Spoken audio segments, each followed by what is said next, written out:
ನಮಸ್ಕಾರ ಆತ್ಮೀಯರೇ, media house ಕನ್ನಡಗೆ ಸ್ವಾಗತ.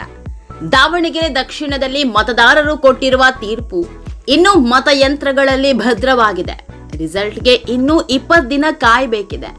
ಆದ್ರೆ ಸೋಲೋ ಗೆಲುವಿನ ಲೆಕ್ಕಾಚಾರಕ್ಕೂ ಮೊದಲು ಕಾಂಗ್ರೆಸ್ ಪಾಳಯದಲ್ಲಿ ಮಾತ್ರ ಕೋಲಾಹಲ ಎದ್ದಿದೆ.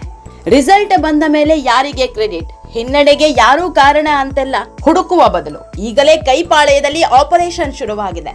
ಈಗಾಗಲೇ ಚುನಾವಣೆಯ ವೇಳೆ ಪ್ರಚಾರದಲ್ಲಿ ಭಾಗಿಯಾಗದ ಎಂಎಲ್ಸಿ ಅಬ್ದುಲ್ ಜಬ್ಬಾರ್ ಅವರಿಂದ ಕೆಪಿಸಿಸಿ ಅಲ್ಪಸಂಖ್ಯಾತ ಘಟಕದ ಅಧ್ಯಕ್ಷ ಸ್ಥಾನಕ್ಕೆ ರಾಜೀನಾಮೆ ಪಡೆಯಲಾಗಿದೆ.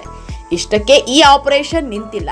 ಇದಾದ ಬಳಿಕ ಸಿಎಂ ರಾಜಕೀಯ ಕಾರ್ಯದರ್ಶಿ ನಸೀರ್ ಅಹಮದ್ ಅವರ ರಾಜೀನಾಮೆ ಸೂಚಿಸಲಾಗಿತ್ತು. ಆದರೆ ಹೈಕಮಾಂಡ್ ಹೇಳಿದ್ರು ರಾಜೀನಾಮೆ ನೀಡದ ನಸೀರ್ ಅಹಮದ್ ಅವರನ್ನ ವಜಾಗೊಳಿಸಲಾಗಿದೆ. ದಾವಣಗೆರೆ ದಕ್ಷಿಣ ಕ್ಷೇತ್ರದಲ್ಲಿ ಮುಸ್ಲಿಂ ಸಮುದಾಯಕ್ಕೆ ಬೈ ಎಲೆಕ್ಷನ್ ನಲ್ಲಿ ಟಿಕೆಟ್ ಕೊಡಬೇಕು ಅನ್ನೋ ಬೇಡಿಕೆ ಇತ್ತು. ಇದೇ ವಿಚಾರದಲ್ಲಿ ಸಾಕಷ್ಟು ಜಟಾಪಟಿ ಕೂಡ ಕಾಂಗ್ರೆಸ್ ಪಾಳಯದಲ್ಲಿ ನಡೆದಿದೆ. ಈಗ ನೋಡಿದ್ರೆ ಒಂದು ಟಿಕೆಟ್ ಕೇಳಲು ಹೋಗಿ 2 ವಿಕೆಟ್ ಉರುಳಿ ಬಿದ್ದಿದೆ. ಇದು ಇಲ್ಲಿಗೆ ನಿಲ್ಲುತ್ತಾ ಅಂದ್ರೆ ಆ ಲಕ್ಷಣ ಕಾಣ್ತಿಲ್ಲ. ದಾವಣಗೆರೆ ದಕ್ಷಿಣ ಕ್ಷೇತ್ರದಲ್ಲಿ ಮುಸ್ಲಿಮರಿಗೆ ಟಿಕೆಟ್ ಸಿಗಲೇಬೇಕು ಅಂತ ಪಟ್ಟು ಹಿಡಿದು ಕುಳಿತಿದ್ದವರು ಅಂದ್ರೆ ಅದು ಸಚಿವ ಜಮೀರ್ ಅಹಮದ್ ಖಾನ್. ಮುಸ್ಲಿಂ ಬಾಹುಳ್ಯದ ಕ್ಷೇತ್ರದಲ್ಲಿ ಈಗ ತಮ್ಮ ಸಮುದಾಯಕ್ಕೆ ಟಿಕೆಟ್ ಸಿಗಬೇಕು ಅಂತ ಜಮೀರ್ ಪಟ್ಟು ಹಿಡಿದಿದ್ರು.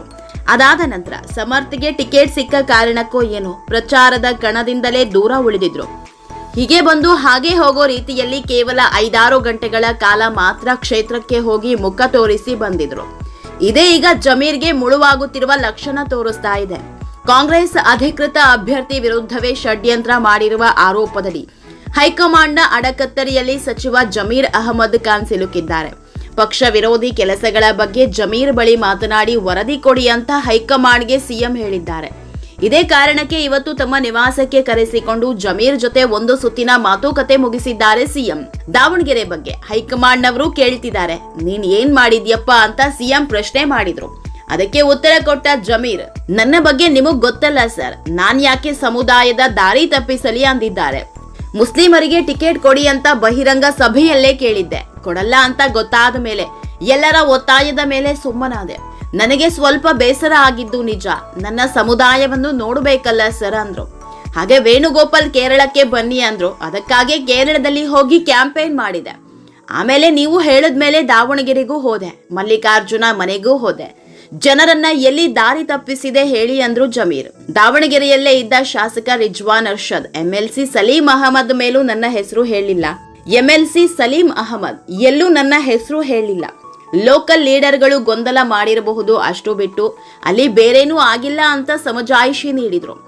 ನನ್ನ ಮೇಲೆ ಹೊಣೆ ಹೊರಿಸಿದ್ರೆ ಹೇಗೆ? ಯಾರೋ ನನ್ನ ಮೇಲೆ ಹೇಳಿದ್ರೆ ಕೇಳ್ತೀರಾ? ಖರ್ಗೆ ಸಾಹೇಬ್ರ ಜೊತೆಗೆ ಮಾತಾಡ್ತೀನಿ ಅಂದಿದ್ದಾರೆ ಜಮೀರ್.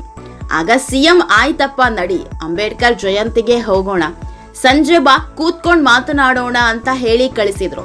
ಇದಾದ ಬಳಿಕ ಮಾತನಾಡಿದ ಸಚಿವ ಜಮೀರ್ ತಾನು ಪಕ್ಷದ ಓರ್ವ ಸಾಮಾನ್ಯ ಕಾರ್ಯಕರ್ತ ಅಷ್ಟೇ ಅನ್ನೋದ್ರ ಮೂಲಕ ಹೊಸ ಗೂಗ್ಲಿ ಹಾಕಿದ್ದಾರೆ. ದಾವಣಗೆರೆ ಸೋಲು ಗೆಲುವಿನ ಲೆಕ್ಕಾಚಾರದ ಮಧ್ಯೆ ಸಮುದಾಯ ಸಿಟ್ಟಾಗಿದೆ. ಜಮೀರ್ ಅಹಮದ್ ಖಾನ್ ಮತ್ತು ಟೀಮ್ ವಿರುದ್ಧ ಹಿರಿಯ ಶಾಸಕರು ಅಸಮಾಧಾನ ಹೊರಹಾಕಿದ್ದಾರೆ. ಟಿಕೆಟ್ ಕೇಳಿದ್ದು ತಪ್ಪಲ್ಲ, ಸಿಗದಿದ್ರೆ ದ್ವೇಷ ಸಾಧಿಸೋದು ತಪ್ಪು ಅಂದಿದ್ದಾರೆ ತನ್ವೀರ್ ಸೇಠ್. ದಾವಣಗೆರೆಯಲ್ಲಿ ಸೋಲುವ ಸುಳಿವು ಸಿಕ್ಕಿರೋದ್ರಿಂದಲೇ ಇದೀಗ ಮುಸ್ಲಿಂ ಸಮುದಾಯದ ನಾಯಕರ ನಡುವೆ ಜಗಳ ತಂದಿಡೋ ಕೆಲಸ ಆಗ್ತಾ ಇದೆ ಅನ್ನೋದು ಎಸ್ಡಿಪಿಐ ಆರೋಪ. ಒಂದ್ ಕಡೆ ಕಾಂಗ್ರೆಸ್ನಲ್ಲಿ ದಾವಣಗೆರೆ ದಕ್ಷಿಣದ ಬೈ ಎಲೆಕ್ಷನ್ ಬಿಸಿ ತುಪ್ಪದಂತೆ ಸುಡ್ತಾ ಇದ್ರೆ, ಮತ್ತೊಂದ್ ಕಡೆ ಕಾಂಗ್ರೆಸ್ನ ಹಿರಿಯ ಶಾಸಕರು ಮಂತ್ರಿ ಕುರ್ಚಿಯ ಕನಸಿನೊಂದಿಗೆ ದೆಹಲಿ ಟ್ರಿಪ್ ಮುಗಿಸಿದ್ದಾರೆ. ಹೀಗೆ ರಾಜ್ಯದಲ್ಲಿ ಕುರ್ಚಿ ಕದನದ ಜೊತೆಗೆ ಒಂದಿಷ್ಟು ವಿಕೆಟ್ಗಳ ಪತನ ಕೂಡ ಶುರುವಾಗಿದೆ. ಸರ್ಕಾರಕ್ಕೆ 3 ವರ್ಷ ತುಂಬೋದ್ರೊಳಗೆ ಇನ್ನೆಷ್ಟು ವಿಕೆಟ್ ಉರುಳುತ್ತೆ ಮತ್ತು ಯಾರಿಗೆಲ್ಲ ಪಟ್ಟ ಏರುವ ಅವಕಾಶ ಬಂದೊದಗುತ್ತೋ ಅನ್ನೋದನ್ನ ನೋಡಬೇಕಿದೆ. ಆತ್ಮೀಯರೇ, ಈ ವಿಡಿಯೋ ನಿಮಗೆ ಇಷ್ಟವಾದಲ್ಲಿ ಲೈಕ್ ಮಾಡಿ, ಶೇರ್ ಮಾಡಿ, ಕಾಮೆಂಟ್ ಮಾಡಿ. ಇನ್ನೂ ನಮ್ಮ ಚಾನೆಲ್ನ ಸಬ್ಸ್ಕ್ರೈಬ್ ಮಾಡಿಲ್ಲ ಅಂದ್ರೆ ಮಿಸ್ ಮಾಡಬೇಡಿ, ಈಗಲೇ ಸಬ್ಸ್ಕ್ರೈಬ್ ಮಾಡಿ.